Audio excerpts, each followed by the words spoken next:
Hello, everybody. It is Friday in Pittsburgh, Pennsylvania. My name is Adam Bittner, assistant sports editor for multimedia at the Pittsburgh Post-Gazette, joined by Jason Mackey, our Pirates insider, for this week's episode of Pitching In. We're back with the regular full-length podcast. We've been doing a little bit shorter stuff, Jason, to kind of break up the news, make it a little bit more digestible. But it's been a busy week of Steelers offseason news, been a busy week of Penguins, been a busy week of Pitt. So we figured this is time to do a full-length check-in on the Pirates down in Bradenton. How are you? I'm doing well, man. Yeah, you guys have all kinds of stuff happening up there. It's been a little bit more sane down here, at least this side of Aroldis Chapman. But yeah, I've been good. Good. So we're going to get into, all of the big storylines down there, how this roster is shaping up. Before we do, we just want to remind you that Pitching In is brought to you, as always, by the North Shore Tavern. If you love baseball, you'll love the North Shore Tavern. The interior is wall-to-wall Pirates. There are appetizers, entrees, cocktails, and, of course, steak and seafood on a sizzling lava stone. Open every day, the North Shore Tavern across from PNC Park. It's Pittsburgh's home for steak on a stone. Jason, I want to get into the pitching first. I know you've written about Chase Anderson. You've written about Jared Jones. You've written about Bailey Falter over the last week. We've also talked previously about how there was a notion that maybe there was another move coming for this pitching rotation to kind of upgrade things before the season begins. But you've seen some of these guys step up in the last couple of weeks here. What is your read on how things are shaping up, specifically from the perspective of outside versus inside candidates? Yeah, I mean, I would definitely put the inside candidates ahead of the outside candidates. I think it's awfully late in the game for something like that to happen. Edward Cabrera is one of the names that I mentioned, that other people mentioned, that would make a lot of sense for them. And, you see he's one of the Marlins starters out with an injury. I don't see that coming together right now in a way that could fit them. I would certainly love for them to sign Blake Snell or Jordan Montgomery or something fun like that.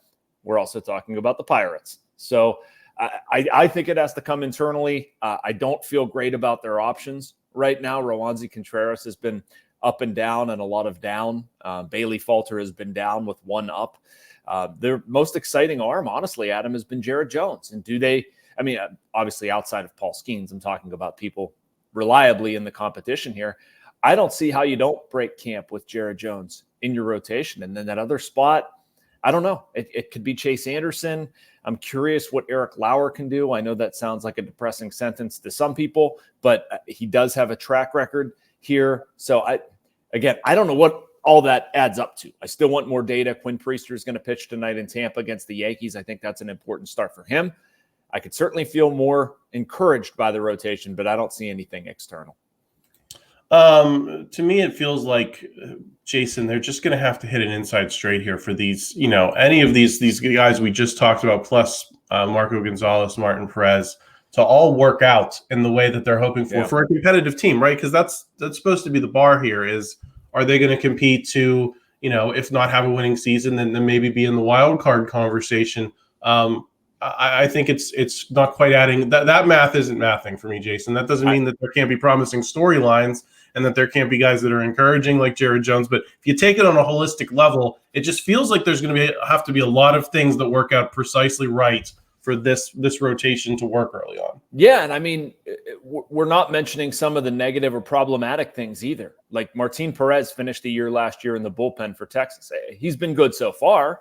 And optimistically, you could say, it's going to be great. He's going to be a veteran on an $8 million contract. There's no guarantee of that. Marco Gonzales was good yesterday, but his first two starts were not. Mitch Keller's velocity was down in a kind of scary way in his last start. So, I mean, we're also talking about the 4 and 5, or at least I was, in a way that you're assuming 1, 2, and 3 are excellent. And that's a large assumption. And that's one reason I feel like still they left themselves entirely too thin on the starting rotation. I would have liked to have seen them do more. I know they wanted to do more, tried to do more, within various degrees. Obviously, if you try, you should accomplish. But, like they did get close on guys. I wasn't just pulling that out of nowhere. I don't think I was the only one with that. But, they did have interest in adding another starter. It didn't line up, and I just worry how costly that's going to turn out to be. If things don't work out early on, and we're sitting here in late April, early May, do you think the calculus and the willingness to be aggressive and make a move changes for them, given that the bar is supposed to be raised this season? Or do you think that this this is pretty much where we are until Paul Skenes shows up, if he shows up, when he shows up, in terms of any big additions to this group. I think you need to look at it like, number one, if we get into that situation, are they struggling because their pitching stinks? If we assume that to be true, okay, what's the market look like? Yes, I think they could get more aggressive if that happens, if there's somebody worth pursuing on the market. If we're talking about Rich Hill, probably not. I think it's probably at that point, you look at what do we have internally? Is Skenes in AAA and shoving? All right, let's go. Come on, Paul. Did they make some move where Jared Jones is not on the opening day roster and he's in AAA doing really well? All right, Jared, come on down. I think it's just circumstantial. I don't think you can automatically say they're going to, go sign somebody because they stink in a month. But yeah, I mean, they want to win. They expect to win. They think they can win regardless of what anybody else thinks about that. That should be governing the decision-making, and you should be more aggressive if it's not working out. Absolutely. Yeah, and I don't think that's an unreasonable standard to hold them to. I think you can say, hey, we'll let trust be the motto here for the first month. But I think especially because you got off to such a solid start last year, Jason, I think if you fall into a rut, it's going to be difficult for people to kind of stomach if they don't show a whole lot of interest in getting better. Let's get into, you mentioned Roansy Contreras, still seems like something of a mess. Quinn Priester has not been great to this point, but obviously hasn't pitched a ton. Are these guys in any danger in your mind of getting lapped by this next wave of prospects, including Paul Skenes, guys who might be coming up this season to take the jobs that they had a chance to win? What is the timeline on these guys getting a chance in the big leagues? Yeah, I mean, I think Roansy is in more trouble than Priester, just because, as we're talking about, the starting rotation writ large is not that competitive to where somebody can't crack it. Priester has options. Worst case scenario, they send him to AAA and he gets an opportunity there. And I think at some point during the season, the Pirates will need a starter. So I don't see that as being lapped. Now with Roansy, I don't know what you do. I really don't. He's out of options. I agree with you. He has not pitched well. I don't think he's pitched consistent enough that I can trust him with the rotation spot. Like, his stuff has looked better at times, but can I start him every fifth day and feel great about it? Not really. And so is he getting lapped? Very possibly. I mean, you might put it, like I said before, I would have Jared Jones in my rotation. And if that bumps out Roansy Contreras, I don't care. I have more belief in Jared Jones than I do Roansy Contreras. And frankly, I don't know if this makes me insane, but Chase Anderson has pitched so darn well, I'd probably put him in there.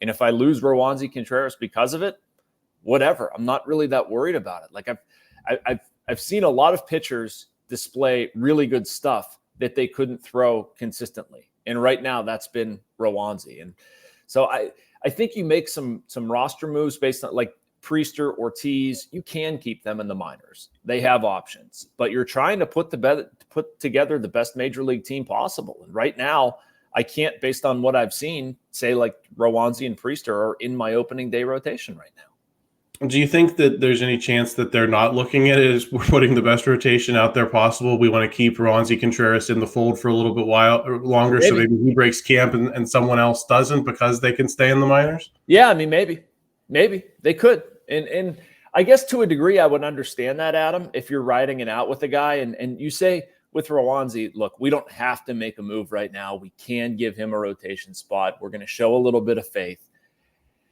I guess I get it. I just don't want to see them, are we going to do this for 4 or 5 starts? I'd like to not. But, I guess the other question I ask myself in the scenario you're presenting, which again is completely valid, and I think it's a fair criticism of the Pirates, but like, is there anybody better? Too, like, if somebody really earned that spot, and I guess Jones would be the argument, but yeah, they could ride with them and stash guys in the minors. If you went strictly based on roster, I mean, you keep Bailey Falter probably in the bullpen or a rotation role. Rowansy's in there. You send Ortiz and Priester to AAA. You probably keep Jared Jones down, which is going to upset some people, and understandably so. I mean, it's a mixed message. You're saying we want to win games, we want to win games, we want to win games, but you're not putting your best team out there immediately. Right. I mean, I think it's a matter of that's how assets have been managed to this point. And until you see something different from the Pirates, then I think it's a natural question to ask. Are you going to handle things differently than you have for the last 5 years? Are you going to prioritize keeping as many guys around as you can, or are you going to prioritize being competitive? I think those will be interesting decisions to watch. I know you've written a lot about second base as well, Jason. So let's get into that. What's your read on how things are shaking out there, not just in terms of who makes the club, but how the playing time is allocated? Yeah, the other day, Derek Shelton used Alika Williams in a bit of a strange way, playing him at third base, and that kind of set off some alarm bells for me. I guess I should have prefaced that with I think Jared Triolo makes the club in some capacity. I'm not sure I'm breaking any news there. He's been really good. They like him a lot. Great. But it's kind of what you do at that spot. And whether it's Liover Peguero, whether it's Triolo, and if it's Peguero, you're going to bounce Triolo all around. But them using Alika at third sort of told me they want, like, because you could use Triolo as a backup at third, right? But if you're going to play Triolo every day at second, you're going to want to back up at third. And Alika could back up at third, could back up at shortstop. He could be a late inning defensive replacement. He's not going to hit for anything, but at least he's going to cover you if you need to, sub out defensively or something like that. And that, I think that would enable Peguero, Gonzales to get reps at AAA. And honestly, Adam, that's the way I think they go. I think, they keep Alika here and let him hang out on the bench, and they don't really worry about development. At least they know he can field. Triolo plays second base basically every day. And if something changes, fine. But I think Peguero could hit himself onto the team that way, but he's kind of gone quiet after a hot start. And I don't know. It does make more sense to go that way and allow Peguero and Gonzales, at least for now, to play every day. Yeah, I think that's going to be interesting to watch, especially if Peguero does start to hit maybe in AAA. How does that force the Pirates' hand? How does Triolo hit? I think that's like a big question is once he's in the big leagues in real games without some of the injury stuff that kind of held him down last season, do you think there's more power there to be seen when the games start to count here, Jason? You mean Triolo? Yes. Yeah, for sure. I do. I think what we saw in September was real for him. I don't even know if second base is his permanent position, but it's a position that he can play. And I think they want him in the lineup. He's such a smart baseball player, takes a good at bat, has a good feel of the strike zone, but he's not overly passive. Defensively, he can go anywhere. I still really like him at first base, honestly, Adam. And I look at the Pirates pipeline and what they have coming. Tamar Johnson's been really impressive. I don't think it's any question like that kid's going to be their second baseman of the very near future. So, I think Triolo's kind of holding that spot, but after this year, do you move on from the Rowdy Tellez, Connor Joe platoon and bump Triolo over there? Very possibly. Wouldn't surprise me to see end up like Ben Zobrist and just bounce around everywhere if Peguero comes up. Also wouldn't surprise me. But in any case, yes, I think the power is there to stay with Triolo. I like him a lot as a baseball player. He's one of my favorite people to watch on that team just because he's smart, he's instinctual, he knows what he's doing at all times. You can put him anywhere and he's not overmatched. He's just a really solid, well-trained baseball player. How are things shaking out in right field? Oh, boy. I don't know. It's sort of wild. The one person I think we can cross off the list at this point is Kutch.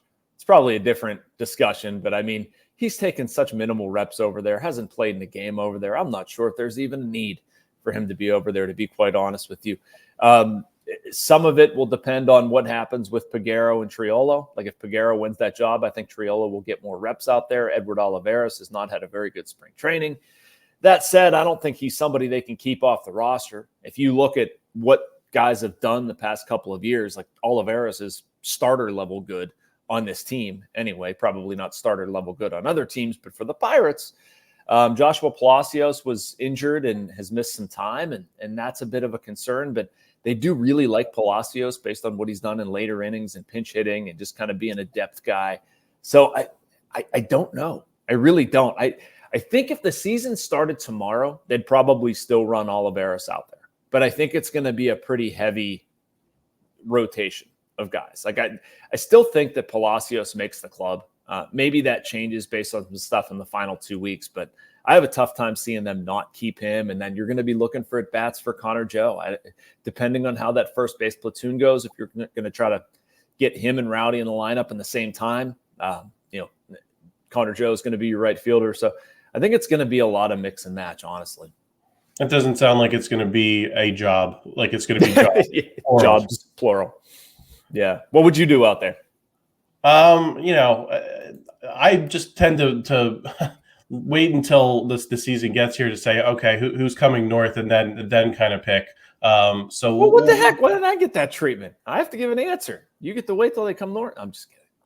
No, I mean, I'd like to see Oliveris in games that count, right? Just for the same reasons that you stated, is he's been starter level good, and I don't want to get too swept up in spring training if there are guys who've proven it in the big leagues, and I think that's kind of where I would land, giving him a shot, and then kind of letting things play out from there. But to your point as well, I like the ability to mix and match because you look at DH. Well, if you're going to have Kutch there a lot, then to get different guys in the lineup, you're going to have to kind of have another position. And it seems like right field could be that position where you use it to get different guys in the lineup as opposed to the DH, if that makes sense. Yeah, no, I get you. This drives people crazy, but like how much Shelton changes his lineup, it's really going to happen this year. Like he's not going to stick with any set guys other than Cruz at shortstop, Hayes at third base, Sawinski somewhere in the outfield, Reynolds in left. And I think Davis behind the plate. I think he's going to catch more often than not. But, there's going to be a fair amount of moving and shaking, especially at first, right field, DH, trying to – I do think they're cognizant of Kutch not running his wheels off. One reason why I don't think right field makes any sense. Just slow play this. He doesn't need the reps. He's been in spring training for 32 years or something like that. I think he's good. Yeah, it's going to be interesting, though, to see how they get Kutch the at-bats that he needs, how they get Cruz breaks that they want to give him, how they give Hayes some breaks that they give him. I think that's part of, what is interesting to me about Alika and Triolo, like how you give Hayes days off. You need to do that.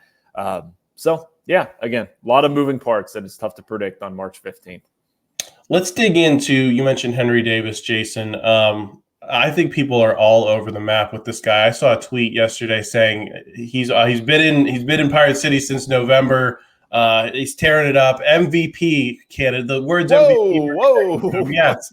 So I think you got the hyper plugged in people who get real excited about the spring training, saying, "Oh man, MVP season coming." And then I think you have a lot of people that are probably more in my camp of, let's see how things go once he gets back up here, and given the way things went, not just offensively but defensively, let's see it on a night-to-night basis for a month before we start going too crazy with Henry Davis. What is your read on where he is today?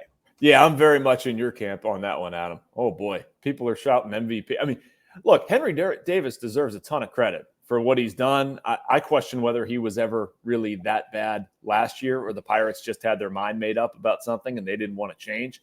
Regardless, I mean, I've watched the kid catch now for over a month. He's a catcher. There's absolutely no issue there.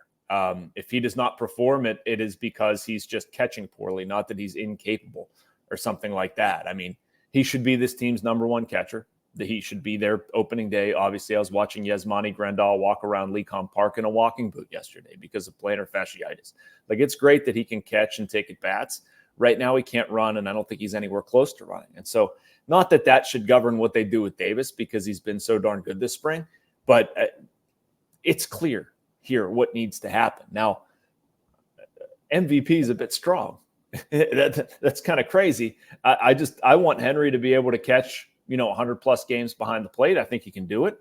I want Henry to provide more consistent offense than he did last season. I think he can do it. I don't have any question that the power is going to be there. I'm really curious to see how he gets pitched and how he adjusts to that. I mean, I think a lot of Henry Davis and how he works, and he's very much an example for this team, and he's the future of this team. His personality, Paul Skenes' personality, it is very much taken over down in spring training among the younger group. But yeah, the MVP stuff is a little bit much for anybody right now.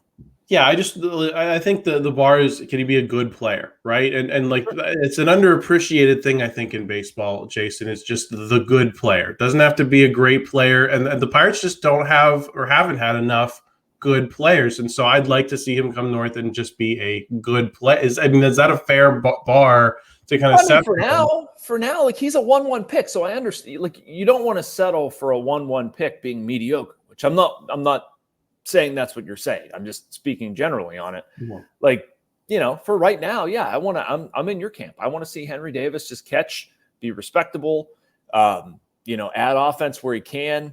let's meet him where he is and see him grow. I think he's going to grow into a very, very good player. But for right now, yeah, I'm okay with just, he's a guy. There's no, you know what I think is most telling about this? No game that Henry caught this season or this preseason did you say like, oh God, what are they doing? What's wrong with this kid?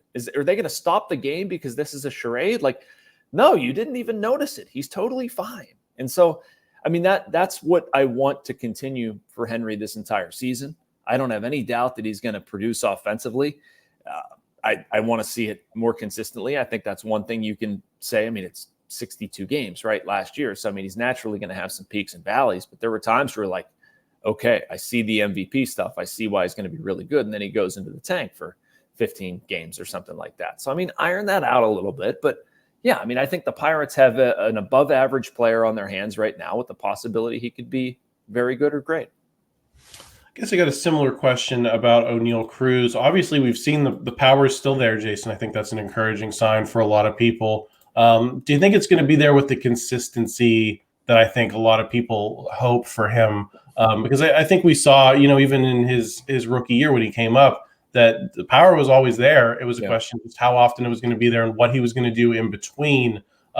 What's your read on where he is kind of on that scale? Obviously, he has the ability, but what's the consistency going to look like? Yeah, that's a really good point. It's something I've been watching with Cruz too. I mean, we know he can hit the ball a long ways. It's a lot of fun to focus on that. With Oneil, I've started and have tended to do this for a little bit of time on the other stuff. Look at how he matches up against lefties. Look at his swing decisions on stuff out of the zone. Look at how he fares against breaking stuff and the type of pitches or type of swings he's taking at those pitches. And I think that's going to determine what you're talking about. And that stuff has looked better.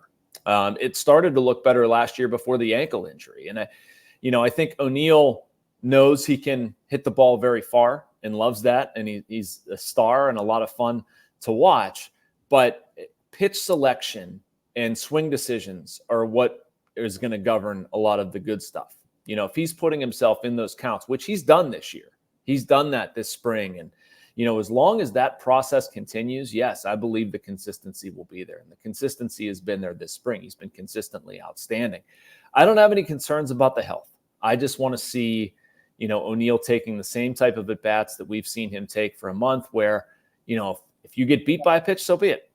So be it. As long as you're staying, for what you're looking for and selling out to your strengths, his strengths are better than most others' strengths. And in the past, he has gotten himself into trouble by trying to do too much. And fortunately, that has not happened this spring. I think that's encouraging. And also just, I think it was just a question worth asking because I think no doubt. I don't think they're the same player. But I think we saw some of that with Ellie De La Cruz last season as well, Jason, in Cincinnati, where he'd be on SportsCenter half the nights, and then the other half the nights you didn't necessarily know where he was, and he was part of why the Reds kind of petered out late in the season. Is that a fair comparison? Or totally. I love it, and I think O'Neill's completely aware of it. Not necessarily Ellie De La Cruz, but what I just said is more me watching and observing. Anytime we've talked to Oneil, that subject has come up about trying to have at-bats, trying to have good at-bats, trying to stay within my approach, trying to swing at what I want to swing at and not swing at what I shouldn't be swinging, that sort of stuff. Like, I think that's coming from the coaching staff. I think that's coming from Oneil and his own maturity. Yeah, I mean, you can look at Ellie De La Cruz, and I completely agree with you. He was mercurial, might be the word. I don't know. But, I think he's a great player. He just wasn't consistent enough last year. And I think that's going to be, you look at the great players in this game, and they're able to do it all the time. And I do think Oneil can be one of those. Yeah. It's just going to be interesting. Can you take, just like we're talking about with Henry Davis, can you take that step to being a good player first before you become this star turn, this person you're talking about, if not for MVP candidacy, then at least for all-star candidacy, right? Let's get into Rowdy Tellez a little bit. Were you hoping to see more from him this spring, or do you look at him and say he's a vet, he's going to be ready when the lights turn on? Yeah. Because I think there are some fans that certainly wanted to see more, given that they weren't enamored with that move to begin with. Yeah, I'm starting to see the turn on Rowdy Tellez, man. People are getting riled up. And I understand it. I mean, he hasn't been good this spring. I wouldn't defend it. But I've watched Tyler Anderson stink in spring. I've watched Jose Quintana stink in spring. I'm sure I've watched Diego Castillo and Kevin Newman be good in spring, and you see where all of that led us. So I don't have a reaction right now. I know that based on how the Pirates spend or don't spend money, what they did with Rowdy Tellez is going to put him on the field more often than not. I've talked to Rowdy Tellez a bunch, and it's a welcome personality in that clubhouse. Like, he's just a fun guy to be around, and he needles a lot of people, and I think he loosens them up. Like, he was calling Henry Davis Randy the other day, which was hilarious to me. Like, Henry Davis is one of the most serious people you could ever come across. Like, he's walking around with an iPad at all times, like reading things and studying things, and he's very, very, very team serious. And here's Rowdy Tellez screwing with him, calling him Randy. Like, that's such a small thing, but Tellez, there's like nobody that's off limits, including media. He's just giving everybody crap. And obviously that doesn't matter if you don't hit.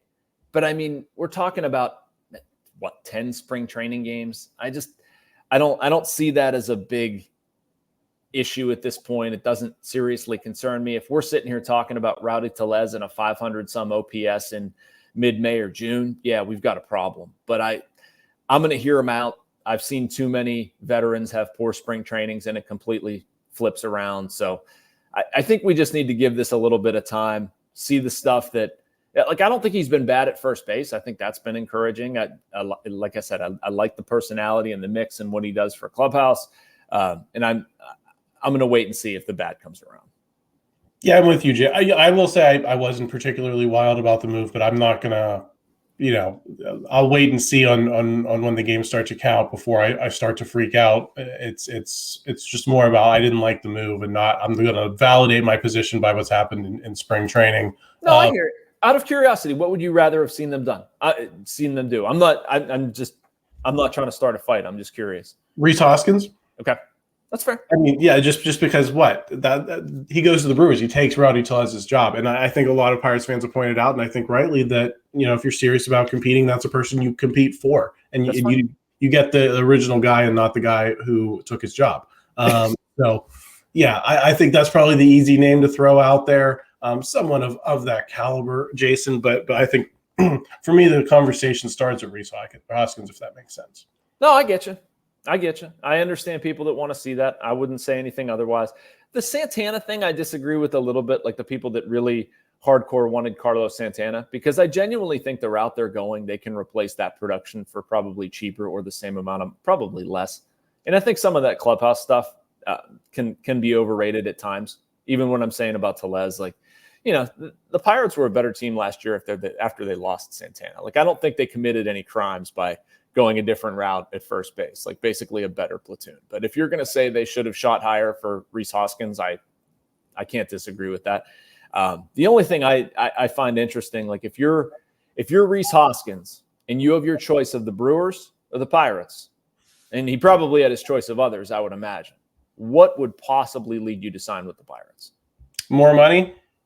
I mean, that would be my question, and I think that's what a lot of Pirates fans want to see, Jason, is obviously you're going to have to spend a little bit more to get some of these guys to come here, but if you're going to, out of one side of your mouth, say we're going to compete, and then out of the other side say we're going to settle for something less than a similar market size was able to sign for, I think it's a valid criticism from fans. Okay. Do you think Rhys Hoskins is worth $17 million a year?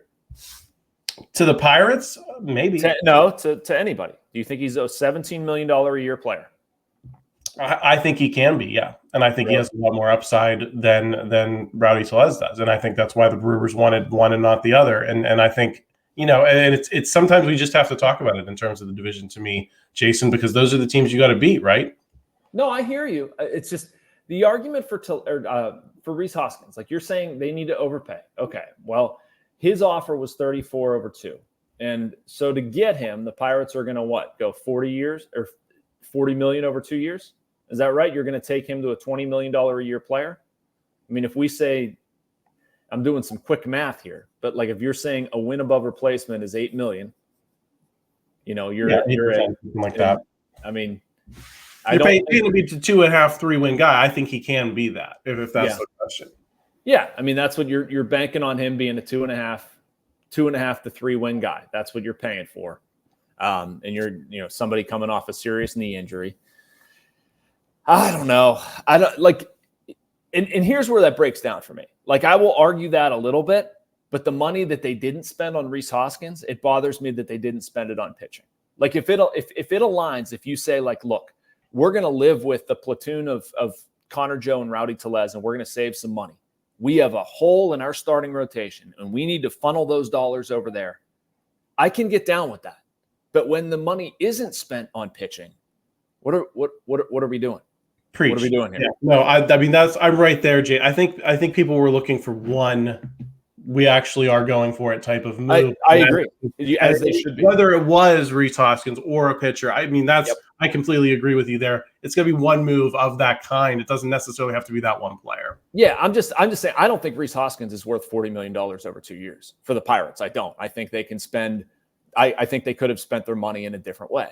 And it irritates me that they didn't, because I think, fans really they want that. They deserve that. They showed up more last year to support the team. Like, we see how much from a newspaper perspective they're invested in. They read and they care and all this stuff. Like, you're saying you're going to want to you want to win.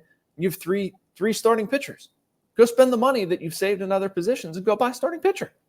Yeah, and it's just a problem. The debate becomes a lot more fun, Jason, when you're saying, is Rhys Hoskins worth that much when you can have this? I think that's a lot more fun debate than just, do you want to have anything at all? And I think that's where a lot of people are. That's where I am. Jason, what's something you want to see from this group in the next 2 weeks that you haven't yet? Ooh, surprised me. I'm staying on starting pitching, Adam. I want to see the Pirates having to turn away good pitchers because they've had several guys pitch well and state a case for a spot. Right now, I feel like they're just kind of scraping up whoever has not been bad, and they're going to bring them north. Inside of that, if that's Jared Jones, I want to see them make that move. Like, if you didn't add what you thought and said you were going to add via trade this offseason, you're not going to take a flyer move on like Bauer, Herman, Syndergaard, one of those guys, which I can kind of understand at this point. You're not going to start Paul Skenes in the major leagues. My goodness, you've got to give your fans something, right? So, I mean, I want to see them keep Jared Jones if he deserves it, and I want to see a bunch of guys over these final 2 weeks show that they do deserve it and it's competitive. I don't know if those two, tracks can coexist, but I can't get past the pitching, man. I want to see more from the starting pitching. What about you? Yeah, I mean, I began the show with starting pitching for a reason, Jason, and it's just, to me, the biggest question mark. And where we were 2 months ago, it doesn't feel like the ball has really moved down the field in a significant way on that. And so, you'd like to see somebody be lights out, and that doesn't guarantee anything. Obviously, it's spring, the matchups are different, but at least if someone has a little bit of momentum, you can sell yourself on, okay, maybe they can get off to a decent start, and then maybe they can figure it out from there, if that makes sense. Yeah, and I mean, it gives both of us cover, right? Like, you can say the starting pitching, and we can talk about a bunch of stuff inside of it. I'm genuinely curious about Mitch Keller and the velocity and what's going on with him. He's going to start, I believe, Saturday here at home. Jared Jones is going to go on the road in Northport. But I mean, is he good enough? Is what we saw from Marco Gonzales not as much good enough? I mean, is the velocity there the way we expected it? I mean, that was not a small drop, his last start in Grapefruit League action. Is Martin Perez, he's been good this spring. Is that going to hold? Marco Gonzales, his last start, is that going to hold? Like, you could go down the line of all of these questions. And I'm not sure that 2 weeks is going to give us enough of a sample size to feel great about it, but can probably help us feel a little better about it, given, what we've seen from Roansy and Ortiz and Priester and all this stuff. I mean, fans that are uneasy about that stuff, I certainly get it. Yeah, and I think you bring up a good point with Mitch Keller. I believe in him being a consummate pro at this point. He earned that extension for a reason, but I think there's still a lot of outcomes that can happen within that lane, right, Jason? Is he going to be really good? Is he going to be just a decent starter at the big league level, which would be great for the Pirates? But, in terms of their big picture, I don't know if that's what they need him to be. They need him to be really good. And so I think there's still a lot of outcomes that can happen with him, even if he is quote unquote fine, if that makes sense. Yeah. The Vegas over-under right now, 74.5, Jason. Have you seen anything that would cause you to dispute that in a significant way, one way or the other down there? I would still take the over. I really would. Maybe I'm insane, but I think Vegas's over-under last year on them was like 67. And so that was off. Not that I'm going to make a habit of disagreeing with Vegas. It looks like it does for a reason. But I think the offense can be really good on this team. I do. If they stay healthy, I was talking earlier about Oneil Cruz. I think that's absolutely repeatable. I think you go down a lineup, Reynolds, Hayes. I think Sawinski's going to have a very strong year. I think Henry Davis can have a strong I think they're going to score more runs than people anticipate. I think the bullpen's going to be very good as well. I think getting those first 5 innings covered on a consistent basis is going to be the biggest question with this team. Now, do I think they ultimately get a wild card spot or something crazy? No, I don't. And I think that pitching is probably a big reason why. But if you're telling me, am I going over under 74? I'm still going over. What about you? Yeah, a year ago, I think my pick was 70 wins. So that put 3 wins comfortably over what the Vegas line was. I think you were around 74. So you were 4 wins ahead, and you ended up being closer than I was. My guess is I'd say, okay, I can go with over, but I'm still looking in that 77, 78 type of range. I'm not sure I'm ready to say this looks like a team that can produce a winning season to me. You don't think? No, I'm not going to get over 500. I'm not there yet. I mean, if you were picking a specific win total, where would you go? I think they'll be over 500. I do. I think like 82, 83 wins, something like that. I don't think they make the playoffs. I don't think they get a wild card. But I do think they will end up being better than people anticipate. And I think that would put them right in the wild. I mean, that would put them in a theoretical wild card race, wouldn't it? It would. It would put them in a race. I don't think 82 would get them anything, but it would get them playing semi-relevant baseball. Then I do think they're capable of doing that. I do. That's fair. Yeah. And so I think we're kind of in a similar place to last year of okay, yeah, I can see over, but I'm not quite as far high on them as maybe you are. And that's fine. I think that's what makes this interesting is where are the predictions going to line up? I think if you ask me for a specific win total now, Jason, I'd say 78. Okay. All right. We should bet a stake on a stone on it. We should, and see where that lands up, and so we can check back in September. It's a long time for us to anticipate that stake, Jason, but that's all right. I still owe Filipponi one from who the heck was this? I bet him a dinner there on some. Oh, Jared Eichhoff. Jared Eichhoff is going to cost me a steak dinner, but that's all right. One of these days. I'm going to put it off as long as I can. Jason, any final thoughts? Specifically, I know you were at the spring breakout game, and there was a little bit of excitement around that compared to your average exhibition game. Any thoughts on that or anything else down there? They could do that better. I think it's a good event in theory. I think there's an appetite for that stuff, and I think they hopefully saw that.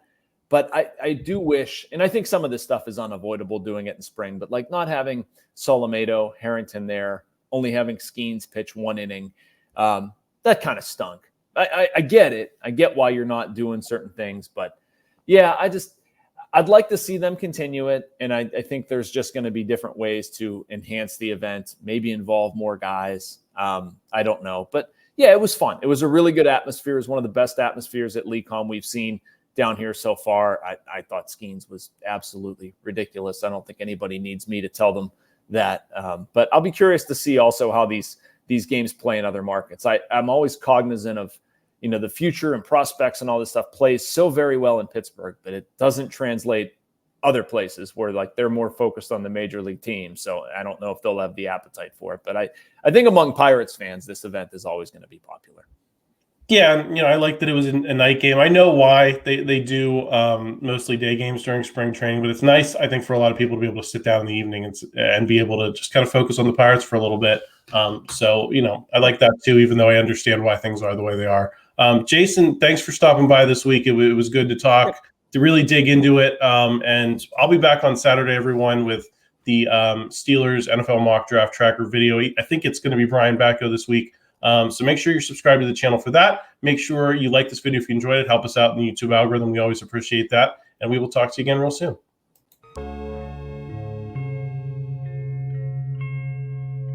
Thank you for checking out this content from Post-Gazette Sports. If you watch this video on YouTube, please like the video and subscribe to our channel. For all of the sports coverage the Post-Gazette has to offer, visit post-gazette.com.